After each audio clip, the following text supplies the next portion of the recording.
If it's Wednesday, weapons and politics, President Biden and U.S. allies assure Ukraine that NATO's support will not waver, the flow of weapons will continue, all of it until Russia is defeated and the alliance prevails. And then maybe Ukraine comes in. Plus, markets cheer a better than expected inflation report showing that the red-hot rise in prices is continuing to cool as workers finally start to see the first signs of actual relief in years.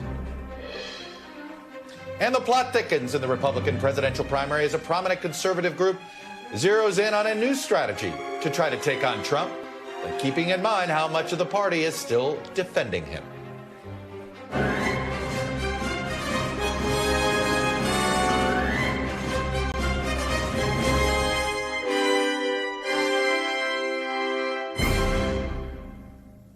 Welcome to Meet the Press Now. I'm Chuck Todd. We begin today with what arguably is going to be what the history books spend more time on when it comes to the Biden presidency, and that is the expansion of NATO. We're going to begin with a rallying cry for NATO's purpose as the wartime summit in Europe closes out, cementing NATO's renewed relevancy on the world stage.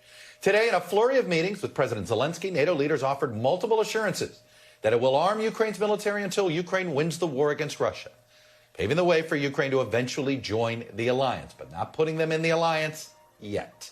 In front of a crowd at Vilnius University, President Biden reaffirmed America's commitment to NATO and its involvement in the war against Russian aggression. We will not waver. We will not waver. I mean that. Our commitment to Ukraine will not weaken. We will stand for liberty and freedom today, tomorrow, and for as long as it takes. Putin still wrongly believes that he can outlast Ukraine.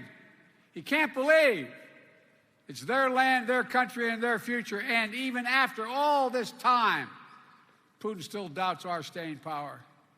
He's still making a bad bet that the conviction and the unity among the United States and our allies and partners will break down. He still doesn't understand that our commitment, our values, our freedom is something he can never, never, ever, ever walk away from. It's who we are. Biden's address came just hours after he delivered a series of personal assurances directly to President Zelensky, acknowledging Zelensky's own frustrations that the alliance isn't moving quickly enough to pave the way for Ukraine's full membership. I hope we finally have put to bed the notion about whether or not Ukraine is welcome in NATO. It's going to happen. You're all moving in the right direction. And the frustration, I can only imagine. I know you're many times frustrated about when things get to you quickly enough and what's getting to you and how we're getting there. But I promise you, the United States is doing everything we can to get you what you need as rapidly as we can get it to you.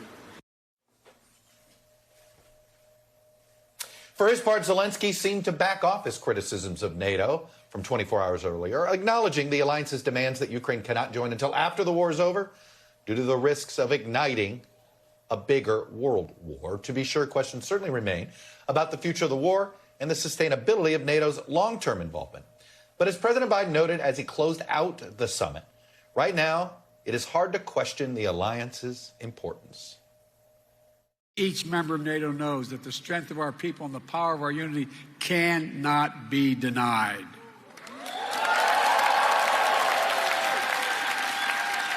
If I sound optimistic, it's because I am. Today, our alliance remains a bulwark of global security and stability, as it's been for more than 7 decades. NATO is stronger, more energized, and yes, more united than ever in its history. Indeed, more vital to our shared future. So while Biden is making his commitment to NATO clear, former President Trump, the Republican frontrunner in the 2024 race, actually considered withdrawing from NATO. And today, a bipartisan pair of senators reintroduced a bill that would forbid any American president from withdrawing from NATO without the consent of the United States Senate. So joining me now is Josh Letterman. He's been covering the NATO summit in Vilnius, Lithuania. Bill Taylor's former U.S. ambassador to Ukraine, and he's now vice president for Russia and Europe at the U.S. Institute of Peace. But Josh, You know, I do think sometimes in our sort of incrementalness of the news cycle, we don't always fully appreciate where we are and where we were. Nobody 4 years ago would have thought Sweden and Finland would be members of NATO and that the NATO alliance would have this kind of focus, this kind of strength, and now they're even looking towards Asia. It's a far cry from where we were, say, 5 years ago with NATO. It absolutely is, Chuck. One of the things that was really stunning about what came out of the final day of the summit, you had the G7 nations, which includes not only many of these NATO nations in Western Europe, but also Japan, come out and offer long-term security commitments to the Ukrainians, including military assistance. The Japanese, historically so reluctant to get involved in those kind of efforts. We've seen Germany turn away from its long-standing fears and reluctance to be involved in arming other countries after its legacy from World War II, really step up and be forward-leaning in supporting the Ukrainians, not only diplomatically and politically, but also militarily. And President Biden making the point in his speech here today in Lithuania that this is exactly the opposite of what President Putin wanted, right? His supposed reason for launching this war was fears of NATO expansion. And in fact, he's getting NATO members 31, 32, and likely after this war ends, number 33 with Ukraine. You know, Josh, what are NATO officials saying to you about, you know, a year and a half ago, the idea of expanding NATO would have been considered a red line. The U.S., France, and Germany all would have been, oh, I don't know. And then obviously these threats from Putin have never materialized. So if the threats have never materialized, say, on Finland, why are we so concerned about the threats when it comes to Ukraine? Well, I think from NATO officials I've been speaking with, it's because for so many years, they didn't have Russia in an active war with any of its neighbors. And so it was much more theoretical. Remember, it was only 4 or so years ago that President Macron of France was referring to NATO as brain dead. And all of these countries were so reluctant to increase their defense spending, so reluctant to get involved in these kinds of situations. But now we have a real life example of not just the more minor incursion we saw from Russia in 2014 into Ukraine, but a full-fledged war, land war on the continent of Europe. And so these countries like Finland, Sweden, certainly the Baltic nations, they have a real tangible fear here that if this is part of some territorial ambition by President Putin to recreate an empire, that they could be next. A couple more housekeeping items on the end of this NATO meeting. Number one, the deal with Turkey in order to get Sweden officially approved. Erdogan made it seem as if, hey, I still got to get it through Parliament. Look, we still have Bob Menendez to deal with in the U.S. Senate on the Biden side of things. Sure. Any nervousness by the White House that this fragile deal with Turkey could fall apart? Not from the White House. They feel like, especially fresh off his reelection, President Erdogan is the decision maker here, and that essentially this is now just a perfunctory step to send it to the Turkish parliament. Likewise, if you remember just a few days ago, the Hungarians were also still objecting to Sweden joining NATO. They have now made clear if Turkey's in, we're in too. And then the decision to talk about China in the communique and to look towards Asia. We know Macron wasn't thrilled about that. How would you describe the support of including China in there? I think that there's a real effort by these NATO nations to make sure that even as they are keeping a laser focus on dealing with the threat from Russia, that they're not taking their eye off the ball in terms of other threats. Because there was a long period of time after 9/11, Chuck, where NATO was really focused on Afghanistan. They were really focused on counterterrorism. And some of the concern is that they sort of missed the growing threat from Russia, were not as prepared, did not have as many troops forward deployed into Eastern Europe, and had to play catch up. And so now you see NATO trying to make sure that even as they're dealing with Ukraine, they are not going to have to play catch up when it has to do with dealing with other potential threats from countries like China. All right, Josh Letterman, who's been reporting from the NATO meeting for us, doing an excellent job. Josh, thank you. Let me bring in Bill Taylor, person we turn to a lot when it comes to understanding the politics and the war inside Ukraine and what this means. So, Bill, look, I don't think anybody expected this NATO meeting to be the meeting where Ukraine got its official invitation. If you're President Zelensky, as frustrated as you are that you're not getting the look, once you win the war, you're in, which is what I think he wants to hear. But he's getting almost everything except that. Is this still a successful meeting for Ukraine as far as you're concerned?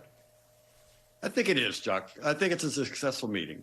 You're right. President Zelensky wanted to have something a little more firm, a little more definite about what happens, how he gets in, how Ukraine gets into NATO. He's had this promise since 2008 that you've talked about a lot, where the NATO alliance said that Ukraine and Georgia would become members, but they never said how or when. And so President Zelensky wanted something firmer than that, much more concrete. And I think he got some of that. I mean, there was the mention of membership. There was a mention of invitation. There was the hedge about conditions and when everybody agrees. But nonetheless, President Zelensky comes out with a clear direction. Plus, Ukraine dominated this summit. Ukraine was the story of this summit in Vilnius. Right. And so I think President Zelensky can be pleased with the outcome of this summit. Let me ask you this, just talking strategically about NATO and the rest of Eastern Europe. If Ukraine becomes a full member in the next 5 years, who's left? There's going to be some countries who maybe who wouldn't necessarily look as if they're prepared to be NATO nations, but they're going to be sitting there going, whoa, whoa, whoa. I'm thinking of Moldova. You threw in Georgia. What's your sense of what happens to these smaller Eastern European countries?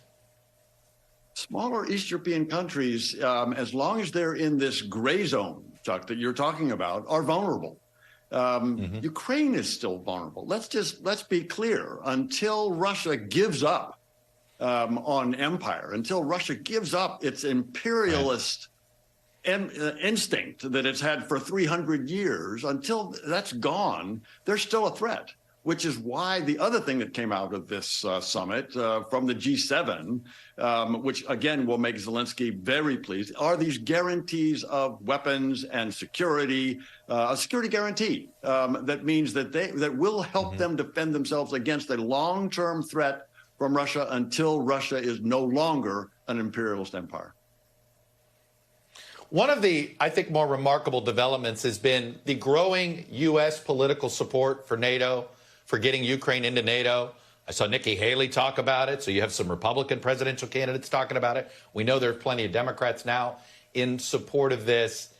Just, if you're Zelensky, is it knowing that the U.S. basically is there, and you really just need to lobby the rest of Western Europe, which is probably going to be the tougher sell? Isn't that progress for him? That is progress. That is progress. But actually, Chuck, it's interesting. And in the lead up to this summit, it was not the U.S. that was leading the charge for being forward-leaning. We were not the most forward-leaning member of the alliance. It turns out that a lot of the European allies, NATO allies, were eager to go a little bit farther than they actually ended up going. And the United States and Germany actually were not so forward-leaning on this thing. So it turns out that, yes, this summit has demonstrated strong support for Ukraine from the Europeans in the first instance. And then you got to believe that everything that President Biden said, the G7, the summit discussion, the bilateral, demonstrates that Biden is there, that the Biden administration is all in on Ukraine victory. Look, I'm not going to sit here and make you try to predict what's going to happen inside the Kremlin. But if Putin's hold on power is as weak as it is, NATO expansion, I mean, if he were truly vulnerable to, say, voter sentiment in Russia, and we don't know that, we obviously don't believe that he is, this is a weaker Russia today than it was yesterday. So in theory, Putin should be in some serious political trouble. I assume this creates more internal conflict for him. It must create more internal conflict. And just this last couple of days is exactly what you say. But remember the last 2 weeks when he was challenged by a mutiny, by an possibly attempted coup. Mm-hmm. So, yeah, he's worried about his own safety, his own security, his own stability of his own regime. Yeah. And so he's not able to focus on the war in Ukraine. So yes, I think he's weaker. I think Ukraine has the advantage, has the morale advantage as it's always had. And now it's even more with a weaker Russia and a stronger NATO supporting them. So, yes, I think Mr. Putin is in trouble. Bill Taylor, it's always good to get your perspective on this. He's former ambassador to Ukraine and, of course, a big part of the U.S. Institute of Peace, focusing on Russia and Ukraine. Thank you, sir. And as I mentioned, in addition to its focus on the war in Ukraine, leaders at the NATO summit also focused on the growing threat posed by China, cautioning in their official communique that, among other things, China's, quote, malicious hybrid and cyber operations and its confrontational rhetoric and disinformation target allies and harm alliance security. NATO is thinking about being a check on China. So in the latest sign of that threat, Microsoft says hackers in China recently broke into the email accounts of around 25 organizations, including multiple U.S. government agencies. A State Department spokesperson confirmed today that they are one of the agencies that was hacked. A CISA official tells NBC News that the hacking campaign was surgically targeted to spy on a small number of official emails. And Senate Intel Committee Chair Mark Warner also says the breach appears to be perpetrated by Chinese intelligence. All of this comes as the U.S. military in the Pacific trains for a potential conflict with China. My colleague, NBC News Pentagon correspondent Courtney Kube, is in Guam, where she witnessed those military exercises and has filed this report on the growing threat from China. Chuck, Beijing is pushing back on a NATO communique that said China could become a threat to the NATO bloc countries. China today denouncing that and any efforts by NATO to potentially expand into the Asia-Pacific region. Well, we're here in the Asia-Pacific region right now in Guam, traveling with the U.S. military. We got a rare look inside a military exercise that's tackling one of the biggest challenges to the Pentagon today, preparing for a possible conflict with China. We're with Air Mobility Command. That's the command that's responsible for sending aircraft all over the world. Now, here they are exercising the potential to move people, weapons, and equipment from the continental U.S. all the way forward into the Asia-Pacific region, and how they can do it fast and potentially under fire. We had an opportunity to sit down with General Mike Minahan. He's the head of Air Mobility Command. You may remember a few months ago he made headlines when a memo he sent to his commanders came out in the public, in the media. It said that the U.S. may be fighting China in the next 2 years, in 2025, and he told his men and women in his command that they need to be ready. He told us that he still believes what he wrote in that memo, that they need to be ready for the potential for conflict with China, and that if in fact that comes, the men and women of AMC will be at the tip of the spear, the first ones moving forward with people and logistics. Here's what he had to say. Do you still agree with everything you wrote in that January memo? I agree absolutely with the urgency and the action. And why? Why do you agree with the urgency? Because it matters, because my nation is counting on this team, Air Mobility team, to put the joint force into position, and I don't intend to let America down. Is a lot of the urgency that is driving you right now, is that driven by the idea that the U.S. may find itself at war with China in the coming years? I think the urgency that's driving me is I understand very clearly Air Mobility's command. The urgency that's driving me is that I understand very clearly what Air Mobility Command would be asked to do in this theater. Everybody's success is going to rely on us doing our job. The exercise we're here covering, Mobility Guardian 2023, occurs every couple years, but this one is unique. It's the largest so far, and for the first time ever, it's being held here in the Asia-Pacific region. General Minahan says that's because this is the theater that counts. Chuck? Courtney Kube, our NBC News Pentagon correspondent. You saw her last week in Somalia for us. Now you're seeing her in Guam. She is everywhere. Coming up, priorities in politics. I'll talk to a Republican lawmaker about the growing divisions inside the Republican conference in the House and about his fellow Judiciary Committee members' attacks on FBI Director Christopher Wray, a Trump appointee. That happened today. Plus, Iowa's new 6-week abortion ban is poised to become law after Republican lawmakers pushed through new legislation, despite protests inside and outside the chamber and a state Supreme Court that had some questions. We'll dig into what it means for 2024 as the countdown to the caucuses are on. You're watching Meet the Press Now.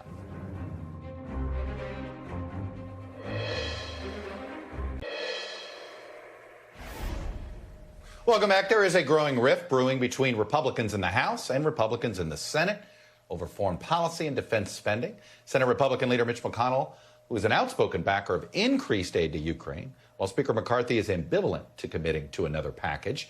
At the same time, the Senate is waiting to advance the yearly defense authorization bill as House Republicans demand dozens and dozens of amendments on some right-wing priorities that have no chance of passing, but they want to be able to use it politically, from abortion to diversity programs at the Pentagon. And speaking of some far right-wing priorities, FBI Director Christopher Wray, a Donald Trump appointee, spent the day before the House Judiciary Committee facing a ton of criticism from the right and attacks from Republicans on the committee, echoing former President Trump's complaints about the FBI, that it somehow, because it's targeting Donald Trump, that the FBI has been politicized. You preside over the FBI that has the lowest level of trust in the FBI's history. People trusted the FBI more when J. Edgar Hoover was running the place than when you are. There's a serious decline in the people's faith, and it's on your watch, sir. We're seeing the polling numbers. The FBI is tanking, and it's under your watch, sir. And it concerns me for the American people. When I'm in the district, the number one concern, and I come from a fairly rural district, is weaponization of the FBI and the DOJ coming after conservative American citizens who just simply want to have a voice in the process. And joining me now, it is worth noting that the Republican scorn was not universal with Director Wray. Here was Colorado's Ken Buck interviewing Thank Christopher you for your Wray. work with the FBI, and thank you for your history of work in law enforcement. According to Wikipedia, you're still a registered Republican, and I hope you don't change your party affiliation after this hearing is over. But I want to thank you. I want to thank you for leading an agency, as you mentioned in your opening statement, that protects Americans from foreign terrorists. And joining me now is Ken Buck, the Colorado Republican congressman who you just saw questioning Director Wray there. Congressman Buck, it's good to see you. Let me just start right there. Can you explain the disconnect between you and the rest of Republicans on the committee today that were questioning Director Wray? You seemed a lot less partisan, shall we say, than some of your fellow members. You know, Chuck, I spent 25 years in law enforcement, 15 with the U.S. Attorney's Office, Department of Justice in Colorado. I am a big fan of prosecutors. I'm a big fan of those who wake up every morning and seek justice. And I believe that's exactly what Christopher Wray did. Are there folks in the FBI who have gone rogue and who have made mistakes? Absolutely. Is he doing his best to rein them in, admitting that there were mistakes made in FISA warrant applications and other situations? Yes, he admitted that. I think we have to do everything we can to support law enforcement at this very difficult time in American history. Mm-hmm. Do you think this growing distrust of the FBI is due to FBI actions or the irresponsible rhetoric from some on the right? You know, I think that there is irresponsible rhetoric on both sides having to do with law enforcement and in particular the FBI. I think that it is unfortunate that social media oftentimes magnifies the differences that we have in this country rather than how we are united. And I think that is, there are a number of problems with the FBI, but certainly the rhetoric is over the top oftentimes.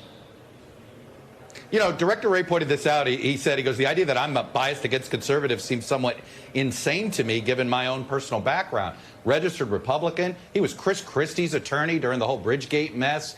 This is somebody who, when he's not in public service, is clearly right of center. So how does that fact, that set of facts, not at least change the tone of some of people like some of these members of Congress? I won't single out names. Well, Chuck, I think that you know, good facts never get in the way of folks that want to create conspiracy theories and increase their social media presence. And that's absolutely what happened with the FBI. I think that when you look at Christopher Wray's service in America, to his country. It is admirable. It is a person who cares deeply about this country, and whether he's a Republican or a Democrat is irrelevant. The fact that he has dedicated his life, and he mentioned this in sort of a humorous way during the hearing. He said, you know, I'm getting some feedback. I'm sorry. We have. You were offered other jobs where you could have made much more money, and he says, you know, my wife has reminded me of that often. So I think we have to compliment the man and respect what he's done. When you have the chair of the Judiciary Committee pushing for cuts to the FBI, cuts to the Justice Department because they don't like certain investigations, it does feel as if some people think an investigation is political if it's investigating a member of the party they belong to. How do you get past that? Well, that's wrong. If there are cuts because the FBI is inefficient, because the FBI is wasteful, I am absolutely in favor of those cuts. If there's cuts to punish the FBI or to punish any agency because of a prosecution that ultimately will be decided by a jury in a courtroom, that's wrong. And I certainly won't support any cuts to an agency as a result of any kind of partisan politics. Let me ask you this when it comes to, you're focused more on civil liberty issues involving the FBI, the FISA courts, things like that. And I think about the judge's ruling that sort of banned any government conversations right now with social media companies. Is there a congressional answer here to how the government should deal with social media companies when it comes to making sure factual information that the government needs to inform the country of gets out there unfiltered? Yeah, I absolutely think that the law enforcement agencies and other agencies have the ability and should have the ability to get information out about hurricanes, about other natural disasters, about threats to this country from within or from without. There is a legitimate role for government agencies to inform the public about threats. What we have to be very careful of in protecting civil liberties is to make sure that the government agencies aren't trying to censor information. And that's so often what we've gotten into trouble with in the last few years. And that is it disinformation or is it a different opinion? And we have to be sensitive to that. That is talk about can be eye of the beholder. Right. What you just described. It absolutely is, and it shouldn't be in the eye of big tech. We are a country that's strong because we have diverse opinions in cable news, we have diverse opinions in newspapers, in radio, and we should promote those diverse opinions and make sure that we come out with the best answer. That's what makes us so much better than any other country in the world, because we can be wrong and then get it right in the long run. Let me ask you about the defense authorization debate. We know there's a lot of members of Congress that want to have a more thorough amendment process. Frankly, it's going to be for a bunch of amendments that won't make it into the larger bill. What is your philosophy, and what's worth fighting to get an amendment for, and what isn't, given that Republicans control 1/6 of the government, right? You know, 1/2 of the legislative branch. There's a Democratic Senate and Republicans over there that don't agree with Republicans on some of these things in the House, and a Democratic president. How much do you push, and how much do you not? Well, I think it's what we push on, and frankly, this is a defense bill, and the Defense Department should be focused on defending the country. The Defense Department should be focused on the military needs that it has. I have a problem with the social programs that the military has gone into. I'm sure the Senate disagrees with me, and ultimately that's going to be a compromise. But I hope that we cut wasteful spending in the Department of Defense, and there's hundreds of millions of dollars of that. And I hope that we give our soldiers, sailors, Marines, airmen the training that they need and the equipment that they need so they can fulfill their mission. Where are you on more Ukraine funding? I'm not at this point. When I see the bill and I see what's in the bill, I absolutely think that Ukraine surviving and Ukraine thriving in this war is important. But again, I don't want to waste money. I want to see what's asked for, and I want to make sure that the mission is clear. Where are you on Senator Tommy Tuberville holding up military promotions right now due to a Pentagon rule over abortion? Do you think that's an appropriate way to protest at this point, or do you think the point's been made and it's time to move on?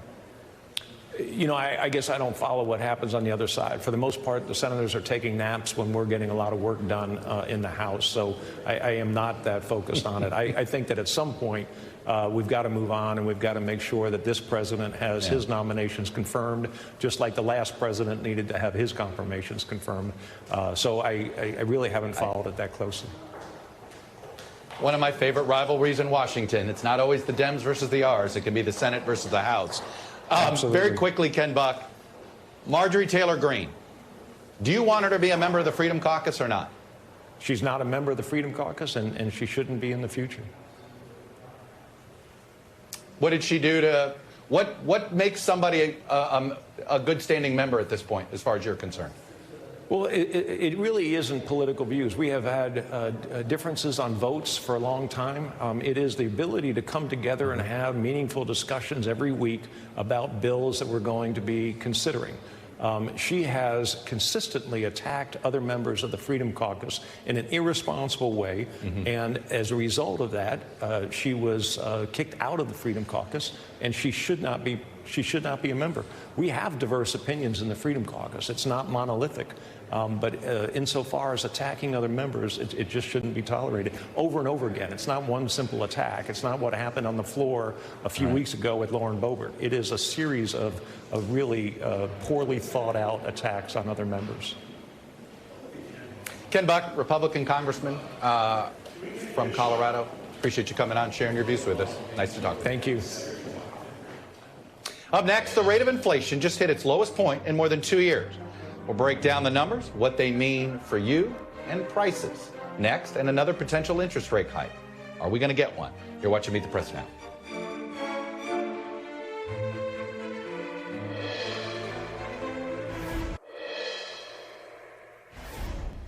Welcome back. Markets closed up today following some hopeful economic data. We know sometimes the stock market doesn't ever go up when there's good economic news, but in this case, the two matched. There was a new report from the Bureau of Labor Statistics which showed that the inflation is growing at its slowest pace in more than 2 years. Doesn't mean that prices still aren't going up. They are. Consumer prices rose just 3% in June compared to a year ago, which is significantly lower than the 9% rise we were seeing at this same time a year ago. So let me bring in NBC News and business and data reporter Brian Chung, who joins me to break down these June inflation numbers, what they mean for consumers. So, Brian, this is one of those things. The good news is prices are going up slower. This doesn't mean prices have somehow dipped below where they were, say, 2 years ago at this time. So walk me through the good, the bad, and the uncertainty of this inflation report.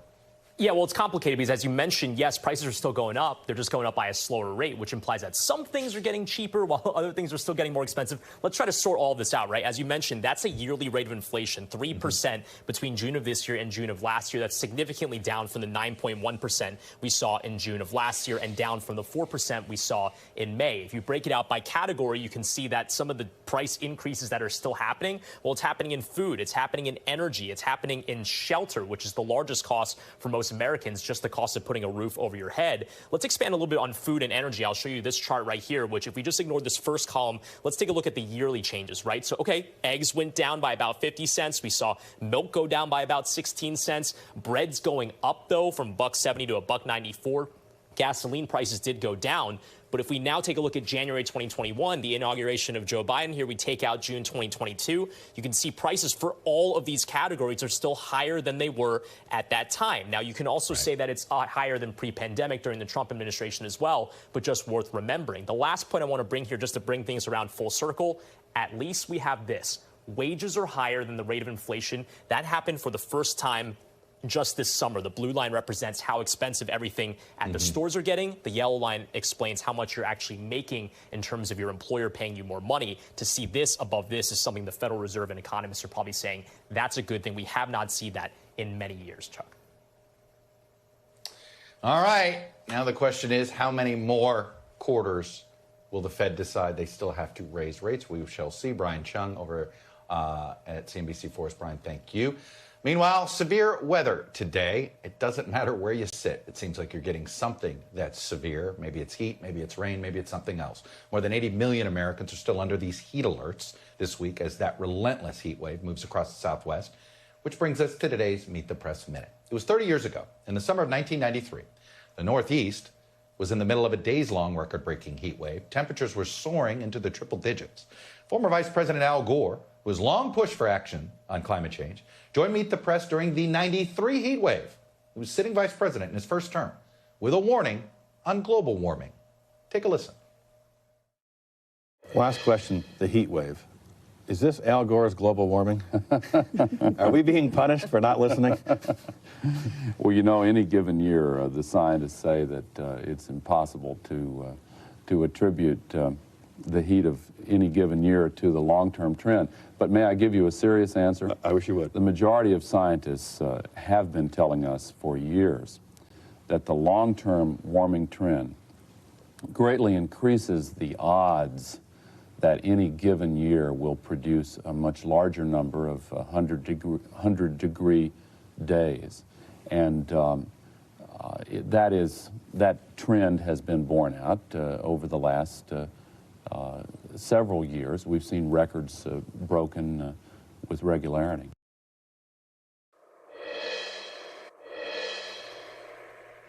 Welcome back. The reproductive rights landscape is about to undergo another major change in a state that will be pivotal in the 2024 presidential primary. Last night, lawmakers in Iowa passed legislation outlawing most abortions at 6 weeks. It's a drastic reduction from what has been the current legal limit of 22 weeks. Iowa Governor Kim Reynolds announced this morning she intends to sign it into law on Friday. Now, demonstrators on both sides of this issue showed up in force at the state capitol in Des Moines to make themselves heard during the debate. And it led to some heated confrontations inside the rotunda. Some abortion access advocates protested in the gallery as the final state Senate vote was taking place.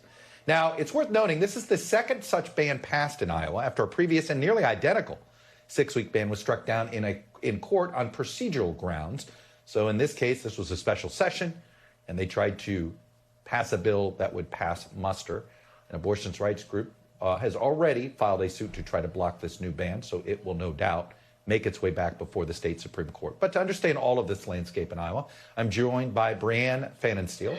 She's the chief politics reporter for the Des Moines Register. So, Brianne, let's start with this decision. Explain why they had to go back a second time, and what is it that they changed this time that we think the Iowa State Supreme Court will allow this law to go through? Well, this is a really interesting case because the Iowa legislature first passed this law in 2018 when Roe versus Wade was still the law of the land. And so it had been blocked by the courts from taking effect because Roe was in place, kind of preventing that from happening. And so after the overturn of Roe, after some changes in the state law, the governor, Kim Reynolds, took this back to the courts and said, we would like to have this enacted. And the court was deadlocked 3-3. They sent it back and said, basically pass new legislation and we'll start fresh. So now that Roe is no longer the law of the land, the Iowa legislature is going back to the drawing table, and they passed what is essentially the same law again. There are just maybe a few minor changes here and there, but it is basically the same law. So as you mentioned, the ACLU has already sued to try to block it from taking effect. The governor is set to sign it tomorrow. And so we'll see, how the legal landscape has changed, how everything has really changed around abortion, and how the justices may consider it this time. Well, let's talk about the political landscape, because that's obviously what you and I do for a living. There was a Des Moines Register poll in March that showed that Iowans look like America when it comes to abortion. Some states are a little more conservative on the issue, some states a little more liberal, but Iowa looks like it is right where America is collectively. 61% think abortion should be legal in all or most cases, 35% illegal in most or all cases. 6 weeks does not match where public opinion is. Where would we first watch to see if there's a backlash over this law? I don't think it's the caucuses, is it?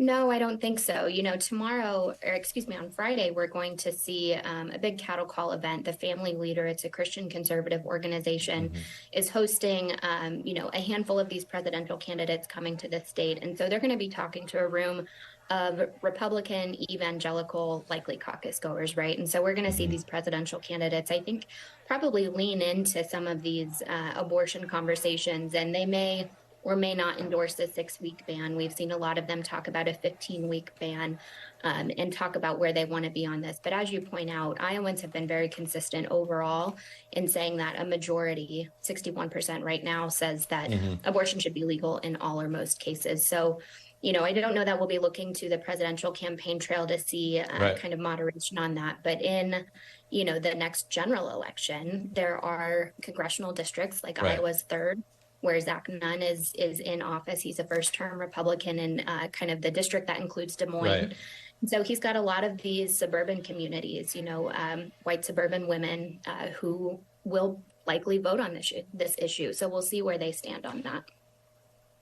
I was just going to say, what have we heard? You read my mind. It wasn't just Zach Nunn, but how about Ashley Hinson and Marionette Miller Meeks? I mean, all 3 of these districts were held by Democrats about less than 10 years ago at one time or another. These are swingish districts, so I assume this is where a majority of these 61%ers live.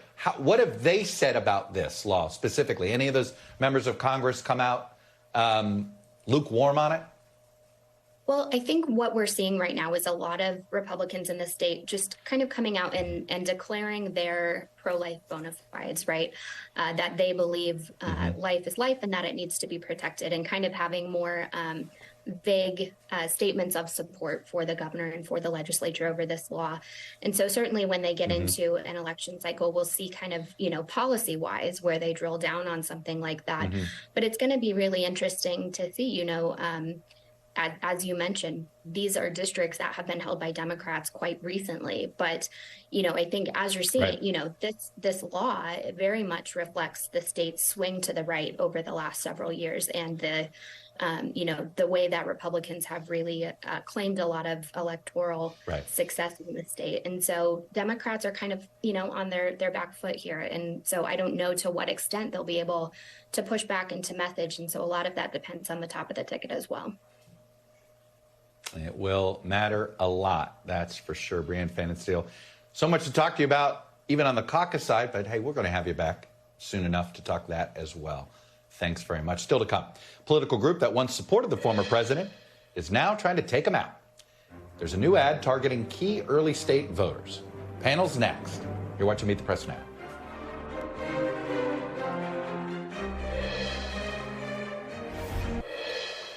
The Grail. Welcome back. Arguably the biggest challenge right now for Republicans looking to take on Donald Trump in 2024 is how to take on Donald Trump in 2024. A former president whom Republican voters have eagerly supported in the past. Do you attack him head on? Do you run to his right? Do you ignore him completely? Well, his rivals are all trying different ways to chip away at Donald Trump's lead without alienating his supporters. That seems to be the key ingredient here.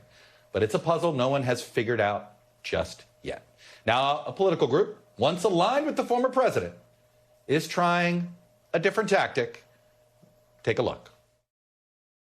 I love Donald Trump. I love what he did. He was attacked all the time, and it seemed like, it just seemed nonstop. The drama, with my own sister. I didn't get invited to her Thanksgiving after a while. He's got so many distractions, and I'm not sure he can focus on moving the country forward.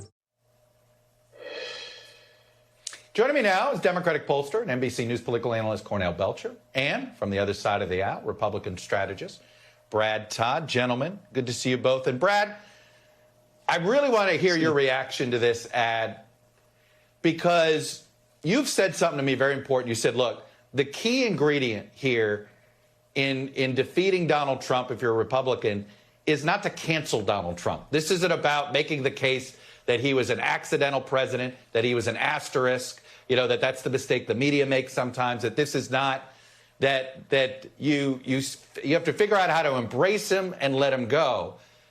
How did the Club for Growth do? Well, I think it's an interesting tack, and they've done a little bit more than others have. You know, I've always thought that there was possibilities that he could lose in a gold watch strategy, right? By saying I agreed with a lot of what he did.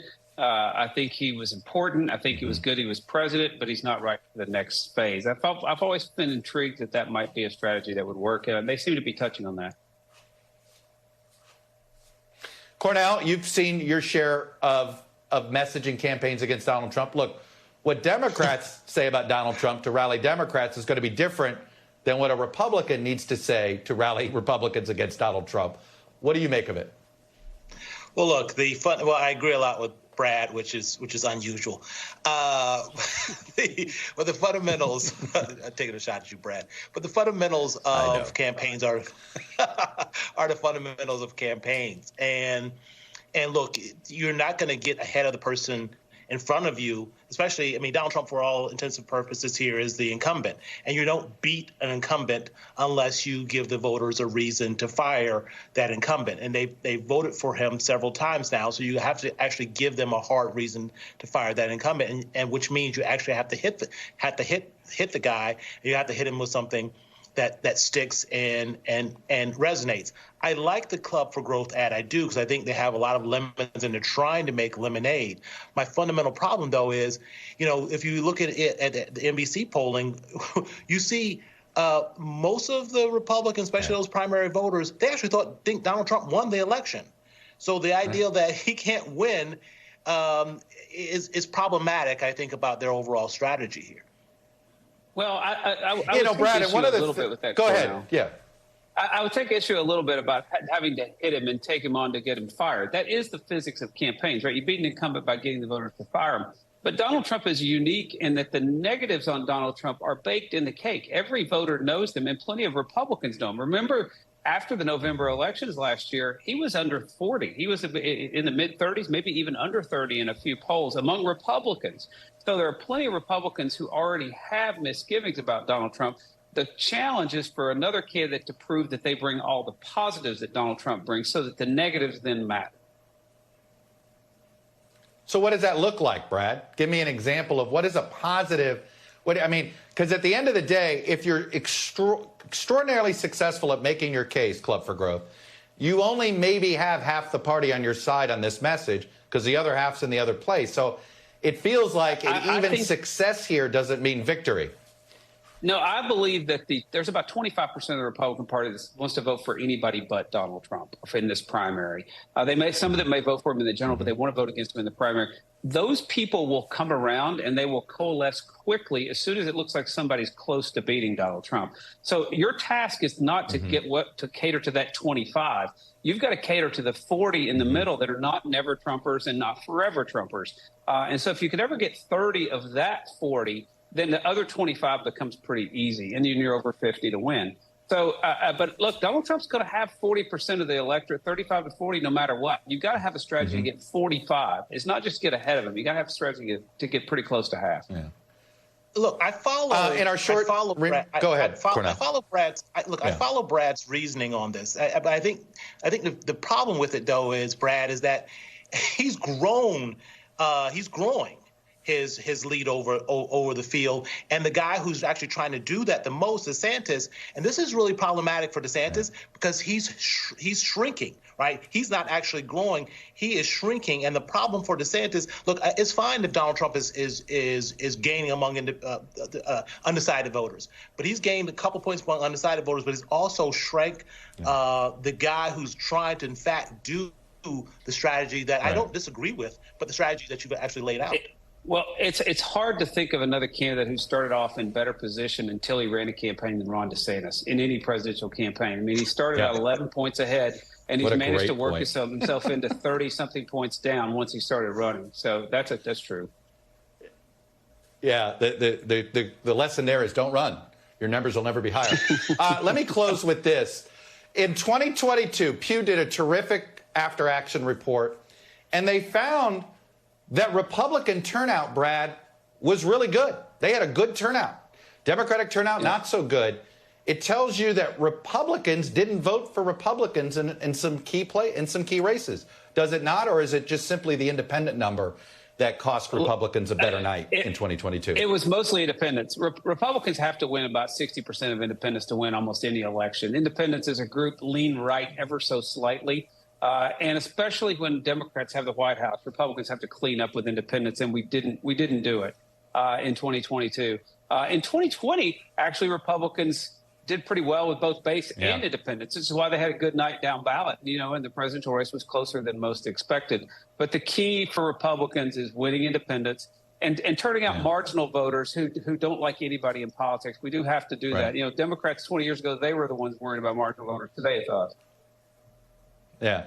Cornell, you look at those 22 numbers, is that glass half full because nobody showed up and you still did well, or glass half empty because a lot of Democrats didn't show up? Well, I think it's half full. I mean, look, I think that the problem for Republicans is what you just showed about Iowa, and the polling is the overwhelmingly majority of Iowans are not where Republicans are on this fundamental issue about a woman's rights, and that I think is the problem that Republicans had with independents the last election. And guess what? We're not going to let them off the hook in the next one either. It hasn't gone anyway. Cornell, Belcher, Brad Todd, always good to get you two debating. I didn't even need to be in part of the conversation, which actually means I did my job. You guys were great. Thank you all for being with us this hour. I'll be back tomorrow with more Meet the Press Now. NBC News Now continues with my friend Hallie Jackson right now. Thanks for watching our YouTube channel. Follow today's top stories and breaking news by downloading the NBC News app.